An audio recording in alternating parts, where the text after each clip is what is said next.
성경 봉독하겠습니다. 열왕기상 15장 34절 한 절만 봉독하겠습니다. 같이 봉독하겠습니다. 바사가 여호와 보시기에 악을 행하되 여로보암의 길로 행하며 그가 이스라엘에게 범하게 한 그 죄 중에 행하였더라. 아멘. 우리가 요즘 성경 가운데 역사서를 같이 읽고 있습니다. 역사서를 읽는 가운데 이제 우리가 관심을 갖고 이렇게 생각을 해봐야 되는 부분이, 내가 이 땅을 살아가면서 어떤 역사의식을 갖고 있는 것인지, 역사라는 것이 내 삶 속에 어떤 의미를 갖고 있고, 또 내가 역사를 통해서 또 내 삶의 의의를 어떻게 찾아갈 것인가, 이런 것들을 한번 우리가 고민을 해볼 필요가 있겠다. 그래서 오늘 본문을 골랐습니다. 역사라 그러면 이제 우리가 역사 속에 살고 있기 때문에 그 역사적인 의의에 대해서 우리가 생각하기가 쉽지가 않거든요. 그 속에 있어서 너무 자연스러워서 이제 그거를 우리가 그 너머를 바라보지 못하는 이제 그런 그 시야의 한계가 있는 것이죠. 근데 그런 부분들에 대해서도 성경은 우리에게 관심을 갖기를 촉구를 하고 있죠. 특히 이제 오늘 본문에 나오는 이 여로보암의 길로 행하여라는 말 중에서 이 여로보암의 길이라는 이 말이 성경 여러 군데 나오거든요. 열왕기상을 이렇게 쭉 이렇게 훑어보면은 너댓 번 나와요. 그러니까 여로보암의 길이라고 하는 이 말 자체가 사실상 그 역사적 오명에 해당하거든요. 하나님의 뜻을 어겼으되 백성 전체가 어기는 그런 일을 하게 만든 사람이 그 여로보암이에요.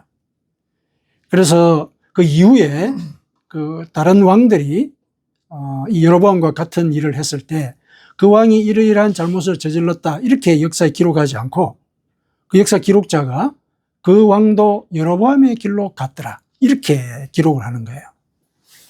이 역사적 오명인 거죠, 사실은. 사실은 이 여로보암이 자기의 이름이 이렇게 역사적으로 오명으로 자꾸 거론이 될 것을 조금이라도 한번 생각이라도 했다면은 회개하고 돌아왔었지 않았을까, 이런 생각을 해보거든요. 근데 서두에서 말씀을 드렸듯이 우리가 역사의식을 갖고 살기가 참 어렵거든요. 역사의식을 갖는다는 것 자체는 자기를 그 역사의 지평에 두고 생각을 할 수 있는 그런 의식이 있어야 그게 가능하거든요. 예를 들면은 내 죽음 이후에 내가 어떻게 평가될 것인가, 이런 인식을 한 번쯤이라도 해봐야 된다는 얘기죠. 근데 우리가 살아있는 동안에 죽음을 생각하면서 살기가 쉽지가 않지요. 그러다 보니까 죽음 이후의 일들을 생각해서 내 지금 현재의 행동을 조심하거나 또 통제를 하거나 그러기가 참 어려운 것이죠. 이제 그러다 보니까 이제 이게 역사적인 오명을 낳게 되는 그런 결과를 얻게 되는 것이거든요. 그러니까 신앙인의 차원에서는 더더욱 이런 부분들에 대해서 우리가 고민을 해야 되거든요. 왜냐하면 현재 삶으로 이 땅의 삶이, 이 역사가 다 끝난다고 우리는 생각지는 않지 않습니까? 죽음 이후의 일들도 우리가 생각을 하거든요. 그러니까 영적으로 우리가 그렇게 죽음 이후의 일을 생각하는 것과 더불어서 그 영적인 일을 생각하는 그 결과가 결국은 역사의식과 맞물려 있게 되거든요. 왜냐하면 하나님은 역사를 통괄하시는 분이시고 그분의 뜻을 쫓아갈 때 그 역사적인 의의를 이룰 수 있게 되거든요. 그분은 역사를 통괄하는 그런 뜻을 우리에게 일러주시고 그 뜻을 따르기를 원하셨기 때문에 그 뜻을 따른다면은 우리는 역사의 지평에서 우리의 삶을 살아가고 있는 것이 되는 겁니다. 그런데 그러지 못하는 경우가 생기는 것이죠. 왜 그런 일이 생기는 것일까? 그걸 우리가 살펴보고, 그러면 이제 우리가 돌아서서 나의 삶을 역사의 지평에 둘 수 있는 그 길이 뭘까? 그것까지 같이 한번 살펴보도록 하십시다. 오늘 본문에 이제 바하사라는 이 사람도 왕이에요. 북이스라엘이 여로보암에 의해서 창립이 되지 않았습니까? 전체 이스라엘은 원래 이 사울이 시작을 했고, 그 다음에 다윗 왕이 이어갔고, 그 다음에 다윗 왕 이후에 솔로몬이 아주 그 지세 극성기를 이루었죠. 그런데 솔로몬이 그 치세 후반기에 우상을 숭배하지 않았습니까? 그 부분에 대해서 하나님이 두 번씩이나 경고를 했어요. 두 번씩이나. 내가 너의 이 시세 초기에 너의 그 왕국을 탄탄하게 하겠다는 그 약속, 그걸 다시 한번 상기를 시키면서 돌아서기를 하나님이 두 번씩이나 경고를 하셨거든요. 근데 돌아오지 않았어요. 그래서 결국 네 아들 대에서 나라가 쪼개질 것이다. 이런 예언을 받게 되죠. 그래서 그 예언대로 이제 그 솔로몬이 죽은 뒤에 그 아들인 르호보암이 나라를 이제 개성을 하게는 되었지만은 백성들이 그 르호보암에게 달려와서 왕이 당신의 아버지인 그 부왕이 우리에게 부과했던 그 노역들 그걸 좀 줄여주지 않으면은 우리 참 당신을 따르기가 어렵겠습니다. 사후 최후 통첩을 했죠. 그런데 르호보암이 그 말을 듣지 않고 더 강한 그 노역을 주겠다고 겁박을 했죠. 그 이후에 이제 르호보암이 이름이 조금 이제 흡사해서 조금 혼돈이 올 수 있는데 르호보암이 이제 백성들 중에 10지파와 함께 규합을 해서 북쪽 이스라엘을 창립을 하죠. 그 나라가 둘로 쪼개져 버린 겁니다. 그래서 나라를 이렇게 세워나가죠. 그래서 세겜이라는 수도도 건설하고 또 나라도 이렇게 정비를 해 나가는 그 과정에 이 여로보암이 이런 생각을 하게 돼요. 이 백성들이 절기가 되면은 남쪽 예루살렘으로 가서 하나님께 예배를 드리러 갈 건데 거기를 오고 가다 하다 보면은 결국에는 마음을 남쪽 유대 쪽으로 돌리게 될 것이다. 이런 생각을 한 거예요. 그러면은 결국 백성들이 나를 죽이고 이 왕조를 멸망시킬 것이다. 갑자기 두려움이 덜컥 찾아온 거예요. 그래서 나름대로 생각을 한 거죠. 이들이 그 마음을 돌이키지 못하도록 이 나라에 묶어둘 방법, 그걸 찾은 거죠. 근데 그 찾은 그 방법이 뭐냐면은 금송아지를 2개를 만드는 거였어요. 금송아지. 이 금송아지를 베델과 단 지역에 설치를 해놓고 이게 너희를 구원한 신이다. 애굽에서 너희들 조상들을 불러내는 그 역할을 하고 인도한 그런 은혜를 베푼 신이다. 그러니 이제 예루살렘에 가지 마라. 이렇게 얘기를 한 거예요. 그러니까 어떤 지정학적인 혹은 정치적인 목적을 이 종교적으로 이렇게 아주 교묘하게 변용을 한 것이죠. 그렇게 해가지고 정책적으로 백성들이 하나님을 섬기지 않고 우상을 숭배하도록 일을 만들어버린 것이죠. 그러면서 제사장도 레위 지파에서 뽑지 않고 일반 백성 중에서 뽑아요. 그리고 절기도 율법에 있는 절기를 따르지 않고 자기가 임의로 정합니다. 이때 가서 제사를 드려라. 완전히 그 하나님의 율법에 배치되는 그런 행동을 하게 되죠. 이것이 결국은 하나님의 그 노를 사게 되죠. 그래서 하나님이 이 부분에 대해서 경고를 하셨어요. 선지자들을 보내가지고 특히 그 아히야라 하는 선지자가 있는데 그 선지자는 이 여로보암이 왕이 될 것이라는 사실과 또 왕이 되었을 때 하나님의 말씀을 쫓게 되면은 그 왕국이 탄탄할 것이고 그 왕국을 너에게 줄 것이다. 이런 예언까지 했던 사람이에요. 하나님이 여로보암에게도 약속을 하셨거든요. 그 왕국의 치세 기간 동안 내가 너와 함께 할 것이다. 그러나 내 뜻을 쫓아야 한다.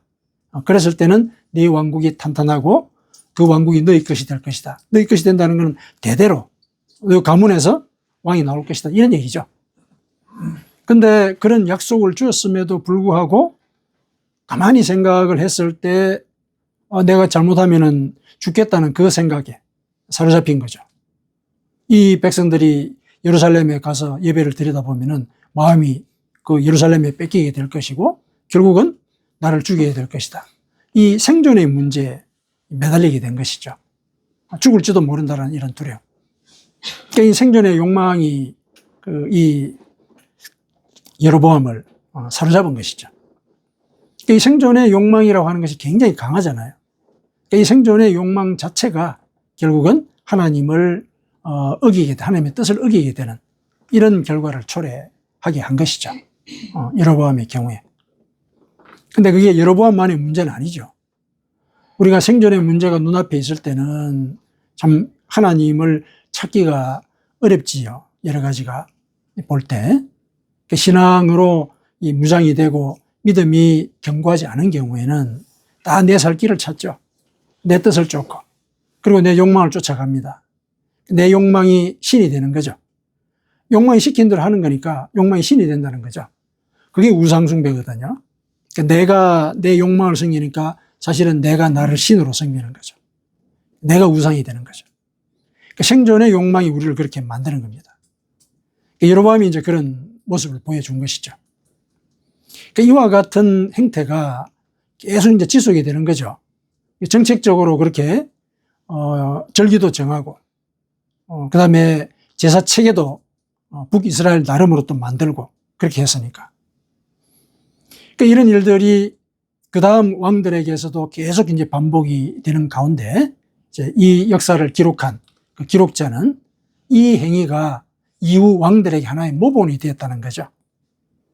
그래서 그 왕도 여로보암의 길을 따라갔다. 이렇게 얘기를 해요. 바하사는 누구냐면은 여로보암이 이제 아들에게 왕위를 물려주거든요. 그 아들 내에 반란이 일어나요. 그 반란이 일어나서 왕이 된 사람이 바하사예요. 바하사입니다. 북이스라엘의 세 번째 왕인 거죠.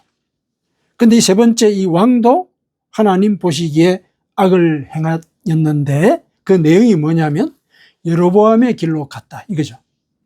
우상을 그대로 숭배했다는 얘기죠. 그래서 그가 이스라엘에게 범죄한 그 죄 중에 행하였더라. 그러니까 한 사람 자기 혼자 잘못을 저지른 게 아니라 이스라엘 백성 전체가 잘못을 저지르게 하는 그런 엄청난 과오를 지속했다는 거죠. 여로보암이 그 첫발을 띄었기 때문에 그 일들에 대해서 여로보암의 길이라는 이런 이제 관용구가 생기게 된 것이죠. 그러니까 여기까지도 말씀을 드렸지만은 여로보암이 자신의 이런 결정이 우상을 만들어서 백성들로 하여금 숭배하게 한 이런 결정이 나중에 대대로 내 이름을 더럽히는 그런 일이 될 것이다. 조금이라도 생각이라도 했다면 이제 그러지 않았을 것인데 이제 그러지 못했던 것이죠. 생존의 욕망이 영혼의 눈을 가린 것이죠. 선지자가 와서 일러줄 정도면은 하나님께 대한 믿음이 있었거든요. 그리고 나중에 이 여로보암이 아들이 중병이 들었어요. 중병이 들어가지고 이 백방으로 방법을 찾아도 방법이 없는 거예요. 그래서 나중에 하나님을 찾습니다. 아히야 선지자에게 가보라 그럽니다. 자기 부인 보고. 아히야 선지자에게 가서 무슨 말을 하는지 좀 들어봐라. 하나님이 살아계시다는 걸 아는 거죠. 그런데 자기가 직접 가지 않고 또 하나님이 왜 이런 엄청난 시련을 자기에게 줬는지, 집안에 아들이 아프다, 자식이 아프다, 그만큼 큰 시련이 없죠. 그랬을 때 부인을 시켜서 보냅니다. 선지자에게 보내는 이유가 뭐겠습니까? 마지막으로 기댈 때는 이제 하나님밖에 없다고 생각한 거죠. 근데 그럼에도 불구하고 자기가 뭘 잘못했는지 고민하지 않았던 거죠. 왜냐하면은 예를 들어서 예루살렘으로 가서 예배를 드려도 좋다 이 얘기를 하면은 자기가 죽을 거니까. 자기가 죽을지도 모른다는 그 생각에 꼭 잡혀 있으니까. 그러니까 돌이키지를 못한 거죠. 그래서 여로보암의 이 길은 우리에게 이런 생각을 갖게 만들죠. 이 생존의 욕망이라고 하는 것이 역사의식뿐만 아니라 하나님의 뜻도 어기게 만드는 것이다. 이런 것들을 우리가 유념할 필요가 있는 것이죠. 이 여로보암의 이런 길을 우리가 살펴볼 때 우리 가운데서도 이제 이런 일들을 행하기가 쉬운데 대개 이런 일들을 저지르게 되는 그 밑바닥에는 그 생존의 욕망이라고 얘기했지만은 그 생존의 욕망을 좀 더 구체화시켜서 살펴볼 때 우리가 이 시야 자체가 현재에 많이 고정이 되어 있죠. 그 현재의 명분, 또 현재의 이익, 또 현재의 관계, 여기에 우리 그 시야가 고정이 되어 있는 그런 점이 문제가 될 수가 있습니다. 여로보암이 그랬죠. 여로보암이 지금 백성들이 유다로 가서 나중에는 결국 모반을 해서 나를 죽일 것이다. 현재 자기의 이 입지에서 이 상황을 판단한 거예요. 그러기가 쉬운 거죠. 그 다음에 그런 과정에서 그냥 예를 들어서 상황이 돌아가는 그 과정대로 그대로 두는 게 아니라 자기가 내린 그 결정에 대해서 자기 정당화를 또 하죠.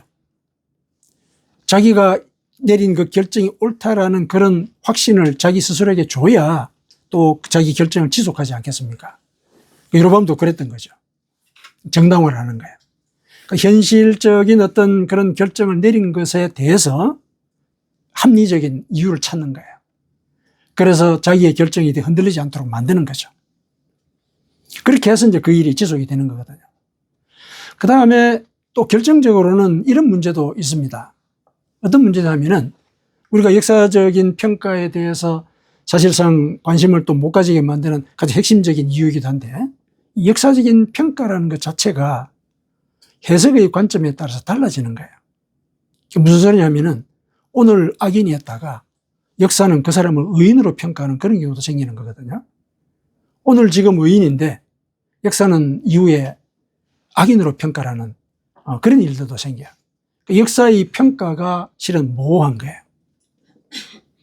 이런 문제가 우리에게 또 있는 거예요. 이게 사실은 어쩌면은 역사의식을 갖지 못하게 만드는 핵심적인 원인이기도 하죠.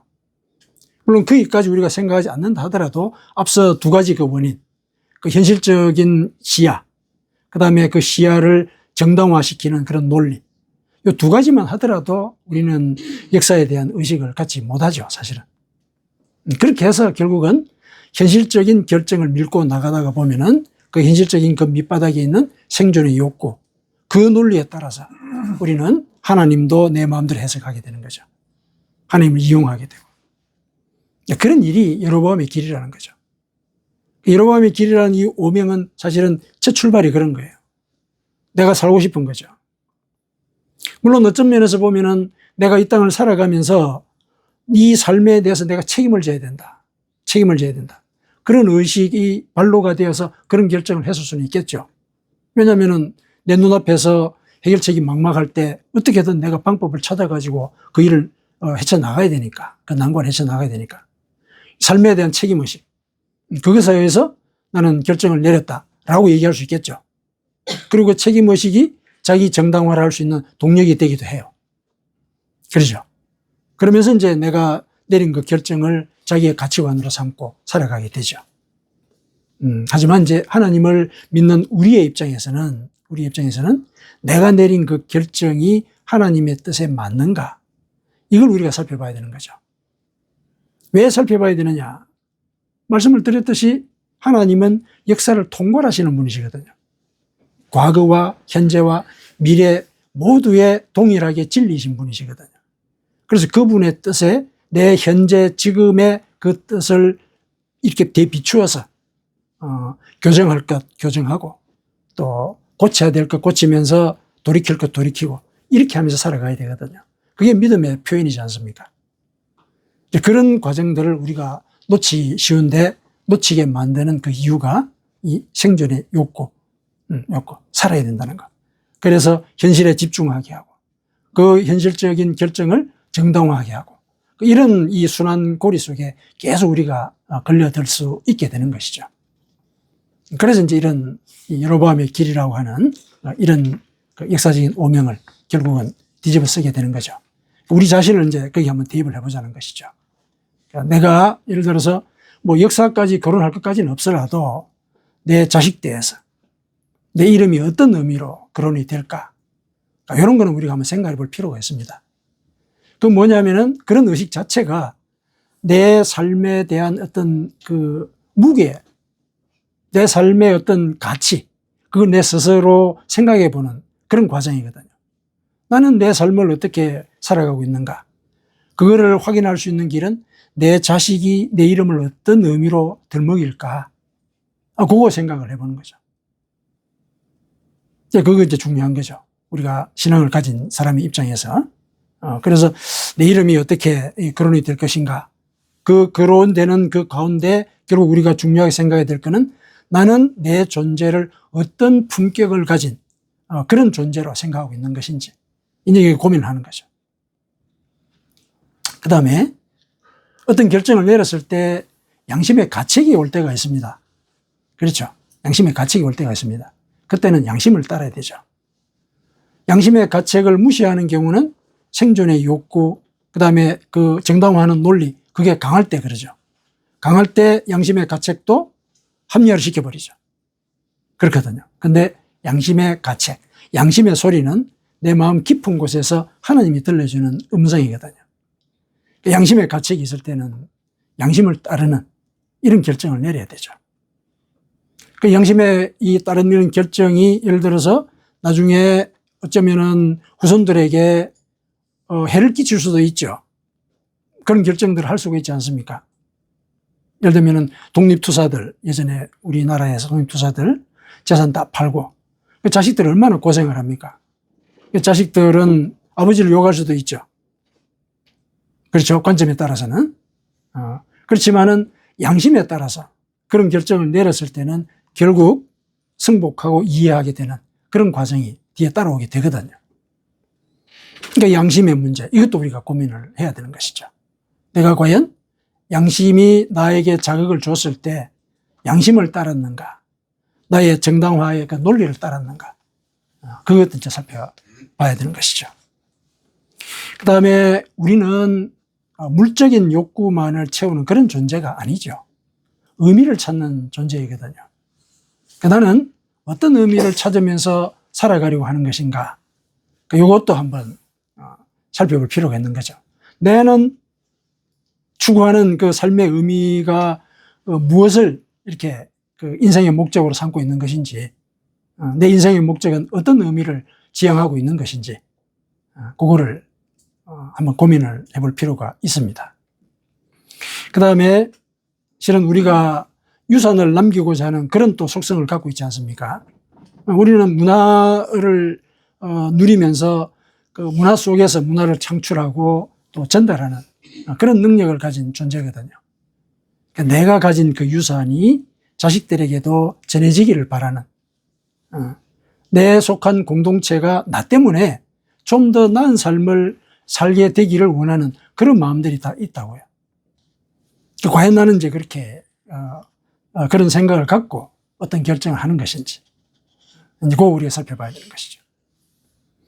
그 다음에 신앙적으로 혹은 영적으로 우리가 살펴볼 때 우리는 죽음 이후에 심판이 있다는 사실, 이거 기억해야 되죠. 죽음 이후에 심판이 있습니다. 예수님께서도 얘기하죠. 너희들이 행한 그대로 다 받게 될 것이다. 내가 천사를 데리고 이 땅에 재림을 할 때 그때는 너희 행한 대로 다 받게 될 것이다. 이 사실들을 예를 들어서 바울은 또 우리에게 이렇게 얘기하죠. 하나님의 뜻을 쫓아서 선하게 행한 자는 영생으로, 하나님의 뜻을 어긴 자는 그 뜻에 따라서 영벌로 가게 될 것이다. 이렇게 얘기를 하죠. 실은 이와 같은 그 심판이 이제 공포를 통해서 신앙을 갖게 만든다는 이런 오해를 갖게 만드는데, 심판이 있다는 그 사실은 공포를 통해서 믿음을 갖게 만들려는 것이 아니고, 실은 믿음을 갖기 위해서 그 믿음을 갖는 그 과정에 더 근본적으로 공포를 없애도록 하기 위해서. 왜냐하면 그 공포는 왜 생기냐면 죄 때문에 생기는 거거든요. 죄가 두려움을 만들게 되는 것이거든요. 그랬을 때 이런 심판이 있다는 이 사실은 오히려 죄를 짓지 않도록 만들기 위한 그런 목적으로 일러주는 것이다. 이렇게 이해를 해야 되죠. 그래서 우리가 심판이 있다는 사실, 이걸 기억을 하고 죄에 대해서 경각하는 이런 삶을 우리가 살아갈 수 있어야 하는 것이죠. 이렇게 심판이 있다라는 사실, 이것이 우리에게 공표되지 않았다면은 실은 마음대로 살 가능성이 있죠. 그렇지 않습니까? 심판이 없는데요. 선과 악은 이 땅에서 살아가는 그 논리로서 다 평가되고 다 끝난다. 그렇게 한다면은 앞서 얘기한 대로 합리화의 이런 기제를 통해서 우리의 행위를 얼마든지 선한 일들로 포장을 할 수가 있는 게 우리잖아요. 심판이 있다는 거, 이건 하늘이 보고 결정한다는 거죠. 합리화가 통하지 않는 곳이죠. 거기는 하늘이 보고 정한다. 이런 것들을 우리가 이해를 해야 되죠. 그래서 하나님의 뜻이 무엇인가, 이거 고민하는 겁니다. 그랬을 때 이제 여로보암과 같은 이제 이런 그 갈림길에 설 수가 있겠죠. 내가 죽을 수도 있는 거죠. 여로보암이 하나님의 뜻을 따른다면, 그 생각대로 따르자면 백성들이 모반을 일으켜서 결국 나라가 통합이 되고 나는 이 반역자로서 이름이 찍혀서 처형을 당할지도 모른다. 얼마나 두렵겠습니까? 그런 문제가 있는 것이죠. 그랬을 때 어떤 결정을 할 것인가? 우리가 왕이 아니기 때문에 이제 그와 같은 극박하고 엄청난 일은 없을 수 있다 하더라도 사소한 문제를 두고 보더라도 내가 손해를 당할 것 혹은 내가 이익을 볼 것, 이런 점들에서 고민을 할 수 있지 않습니까? 하나님의 뜻을 따를 때 내게 어떤 손해가 끼칠 것인가, 이런 것들. 특히 그 손해가 나에게만 온다면 내가 감수를 하겠는데 가족에게 혹은 내 동료에게 이런 내가 책임져야 되는 이런 공동체에게 끼친다 그러면 결정을 내리기가 참 어렵거든요. 그랬을 때 어떻게 해야 되느냐. 이게 이제 우리가 고민을 해야 되는 부분이죠. 실은 이제 그런 부분들에 대해서 성경은 우리에게 일러주고는 있죠. 길을 일러주고는 있는데 그 길이 일러주는 대로 우리가 진지하게 받아들일 수 있어야 되는데 너무 분명하게 그 답을 혹은 그 길을 일러주기 때문에 우리가 의식을 하지 못하고 넘어가는 경우가 많죠. 진리 속에 살고 있기 때문에 오히려 진리를 모르는 그런 상태죠. 진리에 늘 경각해야 된다는 게 이제 그것 때문에 그렇죠. 늘 진리의 말씀을 듣지 않습니까? 그러니까 이게 모순되게도 늘 진리의 말씀을 듣다 보니까 진리에 무감각해져 버리는 거예요. 오히려 나는 진리를 따라 살고 있다라는 그런 착각을 하는 거죠. 그걸 우리가 경계를 해야 되는 것입니다. 톨스토이가 이렇게 얘기를 했습니다. 인간의 욕망에 대해서. 인간의 욕망은 처음에는 우리한테 자기를 들여보내달라고 간청을 한대요. 간청을 한대요, 욕망이. 왜냐하면 우리가 나름대로 도덕적인 의식들을 갖고 있지 않습니까? 그래서 저게 욕망이다. 예를 들어서 평가를 해서 거리를 두거든요. 그래서 욕망이 처음에 우리가 간청을 한대요. 근데 어느 순간 그 간청을 받아들이게 되면은 욕망이 우리 속에 들어와서는 손님이 된다고 그럽니다. 그 욕망을 섬기는 거죠. 그러면 손님이 된 그 이후에는 주인이 된다. 이렇게 얘기를 해요. 그랬을 때 이제 이 톨스토이의 이 말 자체가 인간의 욕망의 그 과정들을 아주 세밀하게 잘 얘기를 하고 있지 않습니까? 정확하게 얘기를 하고 있죠. 그러면 이런 욕망이 나에게 다가왔을 때 그 첫 순서부터, 첫 출발점부터 우리의 입장을 정해야 되는 거죠. 우리의 입장. 그 부분에 대해서 이제 예수님께서 말씀을 하셨죠. 우리가 먹고 사는 문제 참 고민이 많다.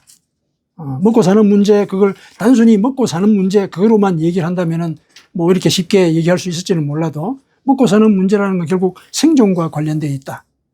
내 이 결정을 해서 나뿐만 아니라 나의 공동체가 해를 받을 수도 있다. 이런 문제가 눈앞에 있단 말이죠.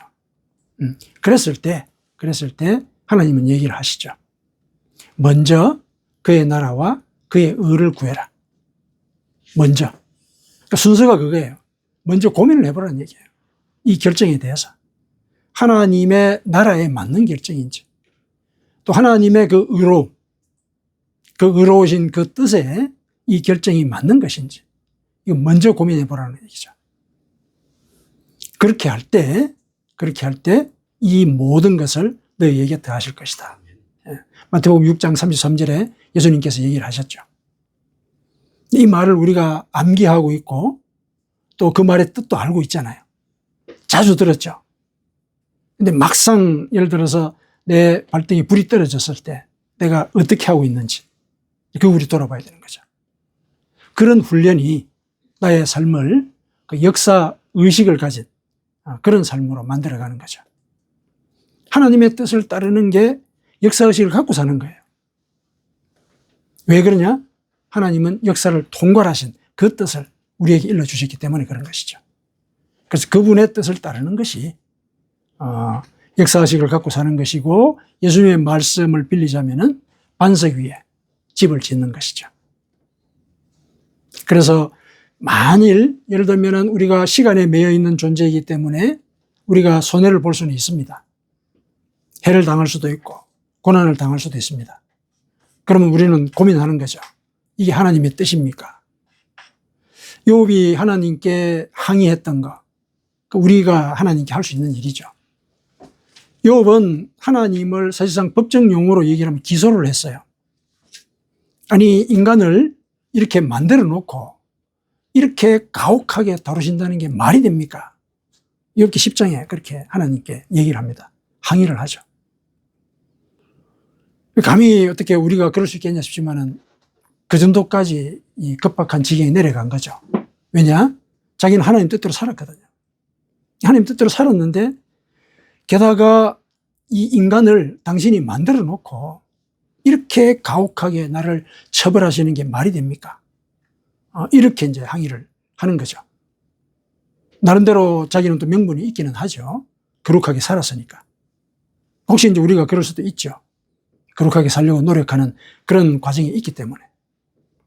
그런데 이제 하나님께서는 그 얘기를 다 들으십니다. 그랬을 때 우리가 거기서 얻을 수 있는 거는 내가 하나님의 뜻을 따라서 그 결정 때문에 내가 손해를 보고 나의 공동체가 고통을 당할 때 그 모든 어려움을 하나님께 다시 여쭙는 거죠. 하나님, 제가 잘못 내린 결정이라면은 그 결정을 돌이킬 수 있는 기회를 주시고, 그러지 아니하시면은 이 고난을 이길 수 있는 지혜와 힘을 주십시오. 인내하게 하십시오. 그리고 내 동료들을 지켜주십시오. 이런 기도를 하는 거죠. 실은 그것이 사실상 역사의식을 쫓아가는 길이에요. 고난이 우리 앞에 닥쳤을 때 그 고난을 해결하기 위해서 인간적인 방책을 동원하는 그 전에 우리가 내려야 되는 결정이죠. 사실은 하나님은 그걸 원하십니다. 그게 믿음의 표시거든요. 고난이 닥쳤을 때 믿음의 표시가 나오지 않겠습니까? 그러니까 앞에는 아무것도 보장된 게 없습니다. 그런데 내가 내린 하나님의 뜻이라는 그 결정을 쫓아가는 것, 그게 믿음이죠. 보이지 않는 것을 믿는 게 그게 믿음이라고 히브리서에서 얘기하고 있지 않습니까? 그런 믿음의 과정들을 우리가 살아가고 있는 것인지, 그거 우리가 고민을 하십시다. 그것이 여로보암의 길, 혹시 내가 저지를 수 있는 그 역사적인 오명을 첫 출발부터 삭제하는 그런 지혜로운 선택이 될 것입니다. 아멘.